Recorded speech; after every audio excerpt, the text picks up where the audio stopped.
Processo de imitação. O que uma se faz, na outra se repete, com igual aparência de ficção. Mas aparência apenas, pois de fato acontece e carece de reflexão.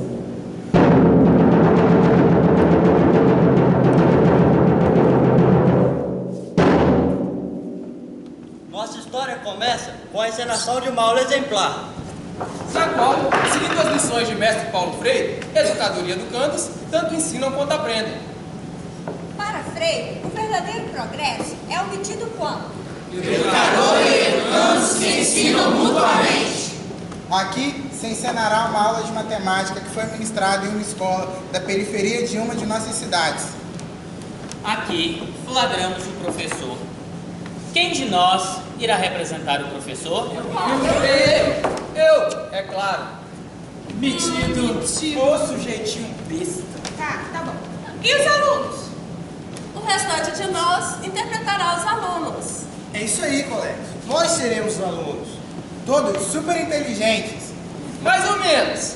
Mais ou menos. Bom, esse é o panorama. Um professor assim genial e uma turma mais ou menos. Posso ser franco? Essa é uma expressão que não revela a real situação. Situação? Que situação? O estágio em que os alunos estão. O estágio, seus abobalhados. É esse, mais ou menos. Nananina não. Ou é mais, ou é menos. Essa história de mais ou menos é o mesmo que ficar em cima do muro. Ou seja, uma demonstração de covardia. Covardia? Veja lá como fala, ou entra com um processo contra você. Aliás, contra todos vocês. É isso mesmo. Eu entro com uma queixa contra todos vocês no Ministério Público em defesa dos atores, dos fracos e dos oprimidos. É mesmo, bonitão? Pois fique você sabendo que nós é que entraremos com uma queixa contra você. Está o ministério aí, tá? É isso aí. Não deixa nossos alunos de burros. Eu? Há um engano aí. Eu não chamei de quem de burro. Ah, chamou sim. Chamou ou não chamou, galera? Chamou! Chamei não. Eu disse que vocês são mais ou menos. O que não é a mesma coisa de chamar alguém de burro. Ah, tá bom, tá. A gente aceita seu pedido de desculpas. Pedido de desculpas? Vai esperando. Até porque, na aula que aqui vamos ensinar, professor e aluno se respeitam como iguais, não é mesmo? Arrasou. E vamos em frente, que atrás vem gente. É isso aí. Vamos nessa que vai começar aulas de matemática. Isso aí, vamos lá. Menino, quanto que você tirou na prova? Eu amo matemática. Não, aqui. Não silêncio nessa escola, que meu Deus. Tá todo mundo concentrado. Eu queria ser assim, mas eu não sou não. Eu amo matemática, mas não sou nada concentrada. Eu acho legal, cara, mas trabalho aqui continua. Você não gosta de matemática? Vai,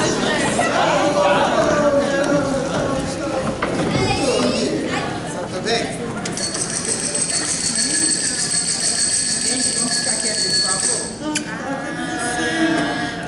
Bom dia, turma. Bom dia, professor. Bom, pessoal, conforme a gente convidou na semana passada, hoje a gente vai iniciar um novo tópico da nossa matéria. Quem se lembra que tópico é esse? Pois não, Lucas? O estudo da álgebra. Muito bem. E vocês fizeram a pesquisa que eu pedi? Pelo visto nem todos fizeram, hein? Professor, não deu.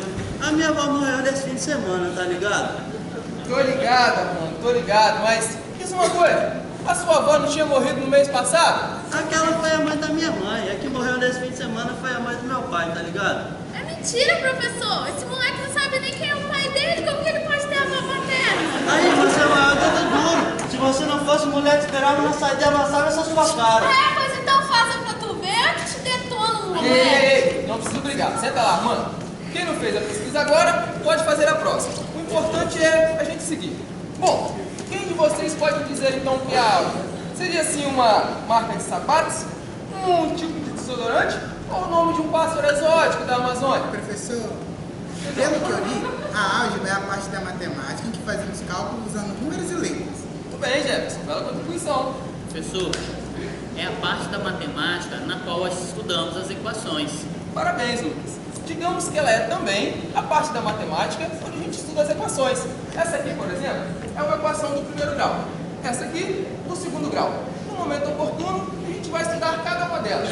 Mas devo dizer que a álgebra não é somente a parte da matemática onde a gente estuda as equações. A álgebra compreende também o estudo das relações entre as grandezas, englobando o estudo das generalizações e de função. Professor, e a incógnita? Eu li, mas não entendi muito bem o que é essa tal de incógnita. Novidade. Cala a boca, moleque. É uma letra. Foi o que você disse, Carol? Fale mais alto, seus colegas não ouviram. Eu falei que a incógnita é uma letra, mas você tá errado. Pelo contrário, está certíssimo. A incógnita geralmente é representada por uma letra.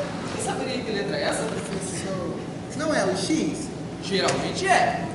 Mas, dependendo, essa letra pode ser também uma variável, não é? Pois é, velho, tá vendo só? A maior confusão, a cabeça da gente pira. Concordo com você, Armando. Vira mesmo. Até porque parece que é tudo a mesma coisa, né? O senhor quer dizer que esse negócio de incógnita e variável são diferentes? O que você acha? Eu penso que deve ser. Mas por quê? Porque tem nomes diferentes. Mas qual a diferença entre elas? Alguém apurou esse dado? Professor, pelo que apurei, a incógnita representa um valor e somente um único valor desconhecido. Já as incógnitas, que variáveis também são letras, podem representar diferentes valores. Mas assim, será que a gente consegue colocar um exemplo do dia a dia que ajude a gente a entender melhor qual a diferença entre as duas? Vamos supor, por exemplo, a nossa colega Carol, que adora o celular. Eu gosto mesmo, e daí? Pois então, vamos supor que a Carol foi até o shopping para comprar uma capinha nova para o seu aparelho. Chegando lá, ela entregou para o vendedor uma quantia X. O vendedor falou para ela que ainda faltavam R$5, porque a capinha do celular custava R$20. Quem saberia dizer qual foi o valor que a Carol entregou para o vendedor? Essa é fácil, professor. Ela entregou R$15. Bem, mano, como você chegou a esse resultado? Ele deve ter colado, professor. Esse moleque nasceu sem cérebro. Ah, é, vai pensando, quando se trata de fazer cálculo, eu sou um verdadeiro gênio, tá ligado? Fico contente de saber disso, Armando. E para não deixar dúvidas, peço que você explique a todos como você chegou a esse resultado. O senhor disse que a Carol entregou para o vendedor uma quantia e que é esse número, somando 5, dá 20. O único número que com 5 dá 20 é o 15, é isso aí. E agora, peço à galera da inveja, desculpe por humilhar todos com essa verdadeira aula de matemática avançada. Ai, mas é muito babaca, né? Qual é? Tá com inveja, Sandra? Inveja de quê, meu bem? Isso é elite, não periferia. Senta aí, Armando, certo? A gente estava indo muito bem. Vamos em frente. Bom, a explicação do Armando foi perfeita, mas alguém sentiu falta de alguma coisa? Professor, ele não usou letra. O que o Lucas está dizendo é que o Armando não utilizou uma representação algébrica.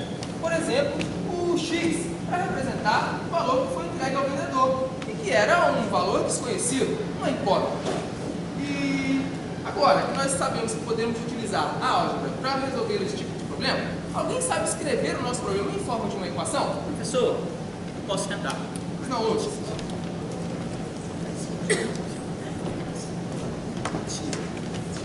Bom, o senhor disse que a Carol entregou ao vendedor uma quantia.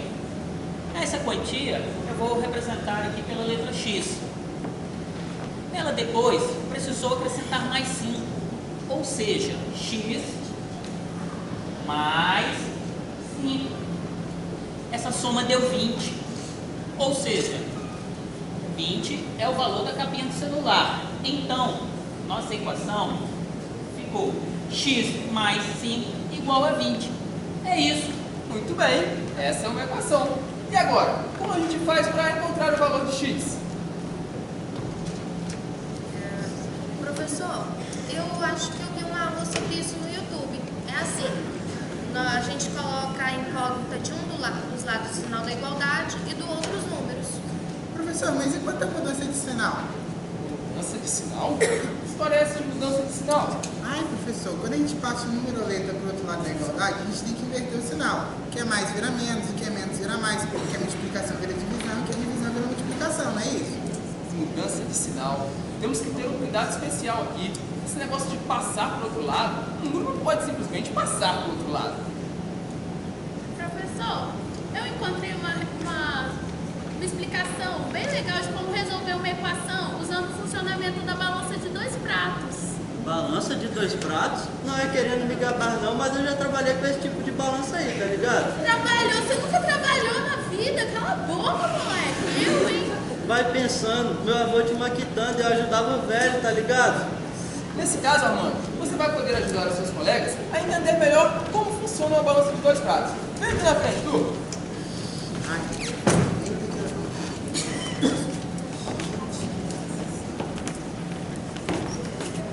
É tipo assim, de um lado da balança, a gente põe o peso de 20 quilos. Do outro lado, a gente vai colocando os bagulhos que a gente quer saber até chegar a 20 quilos. Aí os pratos vão ficar no mesmo nível, tá ligado? É isso. Sacou a inteligência do moleque? Inteligência. Qualquer demente sabe esse tipo de coisa.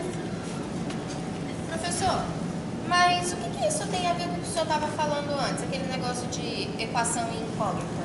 Boa pergunta, Carol. Quem sabe responder essa? A Carol quer saber o que o funcionamento de uma balança de 2 pratos tem a ver com essa ideia de equação incógnita. Ai, eu acho que tem tudo a ver, professor, porque ao pesar uma balança, a gente tem que igualar os dois lados. A incógnita representa um valor que falta para equilibrar os dois lados. Muito bem. Vamos então usar a ideia da balança para resolver a nossa equação? Bom, de um lado temos o x mais 5, do outro lado temos o 20. Desta forma, a balança está equilibrada. E agora, como a gente faz? Moleza. Se a gente tira 5 de um lado, a gente tem que tirar 5 do outro também. Então quer dizer que tirando 5 do x mais 5 fica o x sozinho? O que você acha? Eu acho que sim. Mas e no outro prato, professor? Boa pergunta. E no outro prato, como é que fica? Já falei disso, pô. Se tira o bagulho de um lado, tem que tirar o bagulho do outro, senão a balança fica doidona. Ah, então no outro prato tem 20, tirando 5 fica 15, é isso? Isso. Se de um lado tem x e do outro tem 15, x é igual a 15. Conforme o Armando já havia nos dito. Professor, e a incógnita? A variável? Caraca, não complica, velho. A gente nem aprendeu essa parada de incógnita direito. Ai, essa garota tá sabendo. Concordo com o Armando. As operações com as equações e as noções de incógnita têm que ser muito bem trabalhadas antes da gente passar para o próximo tópico da nossa matéria. Mas, para responder à curiosidade da nossa colega Carol, nós podemos criar um exemplo assim bem interessante mesmo. O pai de vocês tem carro? Ai, meu Deus. Então, vamos supor que o pai de vocês abasteça o seu veículo com uma quantidade X de combustível. Gasolina ou álcool, professor? Vamos supor que se trata de um motor flex. Mas o consumo desses dois combustíveis é diferente. Verdade, o álcool é consumido mais rapidamente do que a gasolina. Mas, para efeito do nosso exemplo, vamos supor que eles têm um consumo idêntico, pode ser? Professor, mas o senhor não disse ainda a quantidade de combustível com que o carro foi abastecido. Verdade, é uma quantidade qualquer, talvez 20 ou 30 litros. Professor, quer dizer que é um valor indefinido, uma incógnita? Por hora, digamos que sim. Vamos supor então que o proprietário do veículo em questão abasteça seu carro e resolve fazer uma viagem. Nossa, a gente lá em casa não viaja fez por cento. Pois é, diferente dos pais da Carol que não viajam faz um século, o proprietário do veículo em questão abasteceu o seu carro com uma quantidade X de combustível e resolveu fazer uma viagem. O seu carro não é muito econômico, ele faz aí em média 10 km a cada litro de combustível.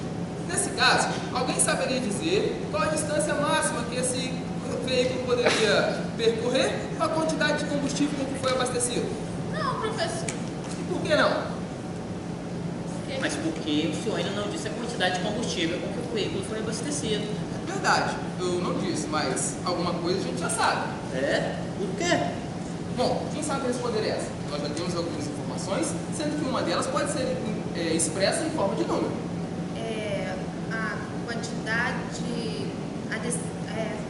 A quantidade percorrida por litro de combustível? Exato, e que distância é essa? 10 quilômetros, professor. Então, com essas informações, quem de vocês poderia dizer qual a quilometragem máxima que o veículo poderia percorrer com a quantidade de combustível com que o carro foi abastecido? Bom, eu penso que nós vamos ter que usar letras para representar os valores que a gente não conhece. E como você faria isso? Eu faria assim. Se o carro foi abastecido com uma quantidade X, multiplicando esse valor por 10, que é a distância que o carro percorre com 1 litro de combustível, a gente descobre a distância total percorrida, é isso? O que vocês acham, turma?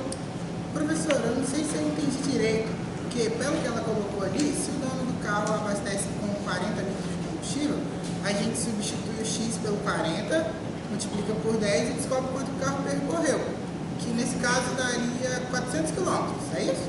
E se ao invés de abastecer o veículo com 40 litros de combustível, ele fosse abastecido com 50 litros de combustível? Qual a distância máxima que ele iria percorrer? Moleza, professor. Para esse garoto tudo é moleza. Se a moleza responde a pergunta do professor.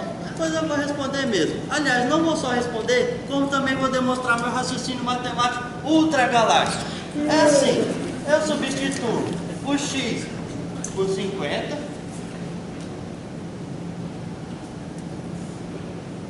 e multiplico por 10. A resposta é 500 500 o quê?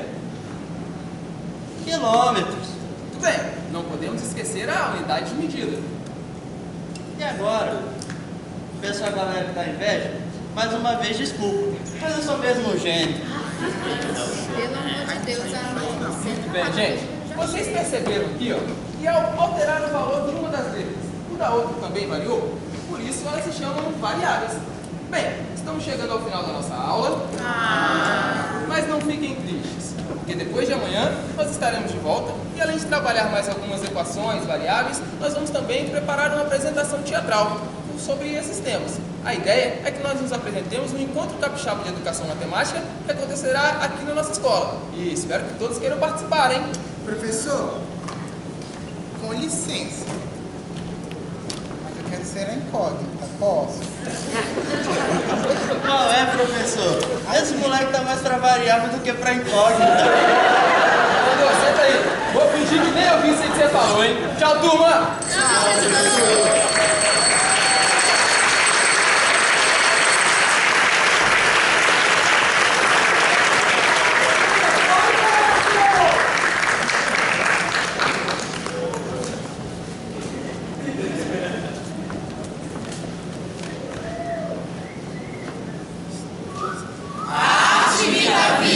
A vida imita a arte. Duplo processo de imitação. O que em uma se faz, na outra se repete, com igual aparência de ficção. Mas aparência apenas, pois de fato acontece e carece de reflexão.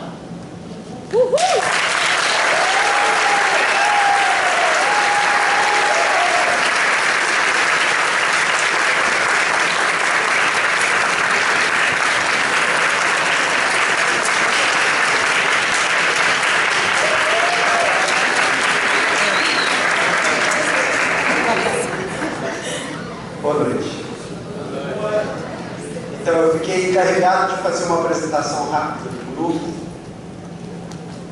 Trouxe a cola para muita gente. Primeiro dizer o seguinte, não sei se vocês entenderam, o Madetras, que é um negócio meio difícil de falar, é a junção da matemática com a letras, por isso é Madetras, não matretas, né? E aí então fazem parte dessa primeira encenação, eu vou falar os nomes e eles se manifestam. A gente tem no meio do grupo intrusinha, que não é nem aluna de letras, nem aluna de matemática, mas é pedagoga formada e é secretária aqui do Proeja e que se juntou ao grupo, Érica Moraes.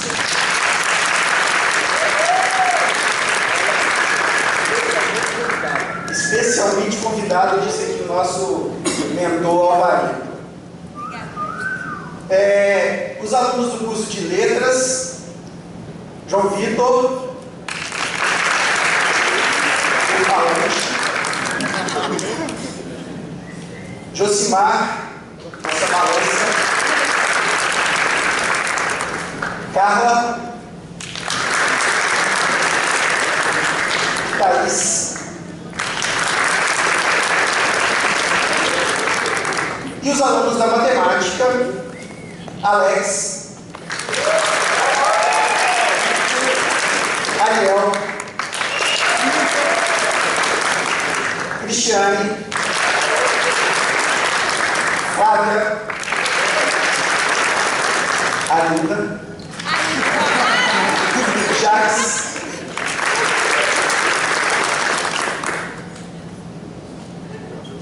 Jéssica, não, Jennifer, também conhecida como Stephanie, ela tem muitos nomes, Luanda,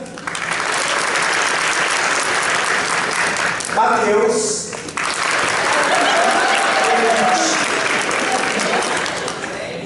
nosso querido professor Vinícius e o Everton.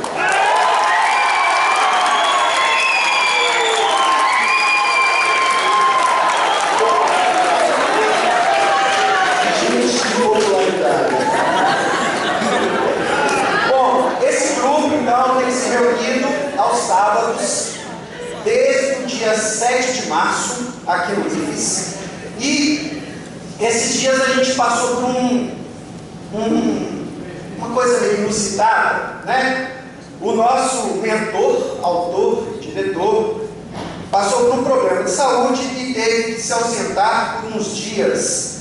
Mas os meninos então resolveram, mesmo com essa intempérie, tocar o grupo, continuaram se reunindo e aí conseguiram então preparar essa peça, né? Ou parte da peça, tem que lembrar disso, tá? Lá no ECEM a gente vai ver a peça inteira, né?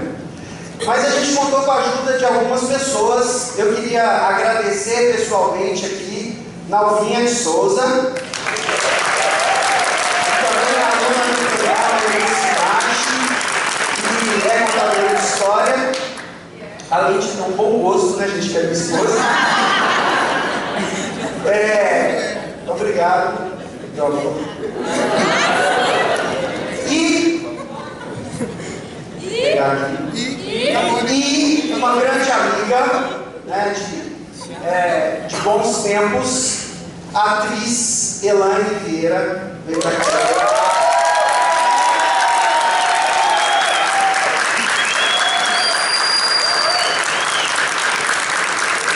Então, Elaine é do grupo Vira-Lata de teatro, né, já tem com algumas peças em cartazes. Professora da rede pública, trabalhando 2 horários, e atriz ainda, guerreira, mãe, esposa, essa mulher. Então, Elaine conduziu, entre aspas, né, os meninos também, entre muitas aspas, de forma que pudessem chegar a esse espetáculo que acabamos de assistir. Elaine, aceite uma simples homenagem nossa. E nós, muito obrigado, você é especial.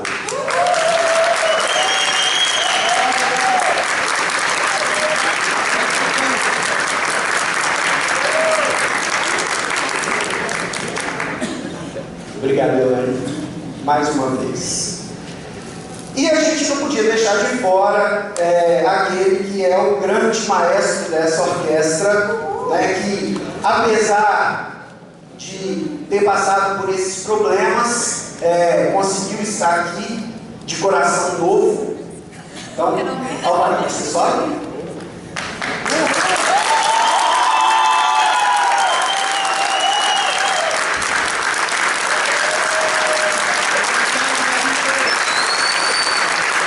Então, Alvarito, deixa eu ler porque não está escrevendo.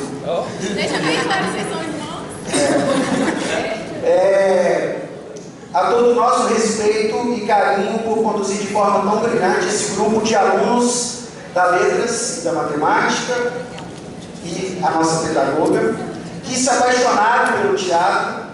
A gente gostaria de agradecê-lo de todo o coração. Muito, muito, muito obrigado, Alvarito. Você é o cara.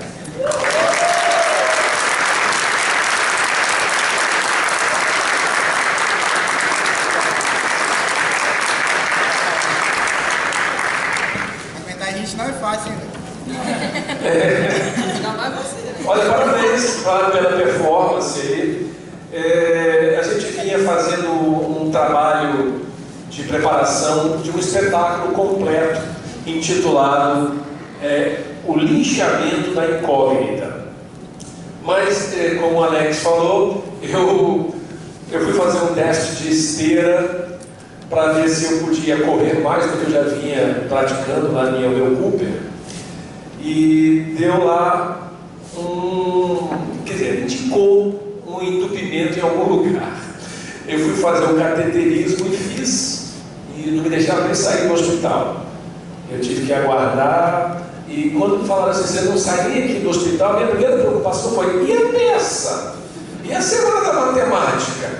Peguei o telefone e liguei imediatamente para Alex, para combinar com o grupo, conversar, ver o que poderia ser feito, porque eu achava muito importante que o grupo se apresentasse na Semana da Matemática, né? E como eu fiquei impossibilitado, o Alex arrumou algumas alternativas. Parte dela, essas alternativas é caseira, com a Nalvinha, e a outra parte com a Elaine, que é do grupo Vira-Latas, que é comandado pelo Cleverson Guerreira,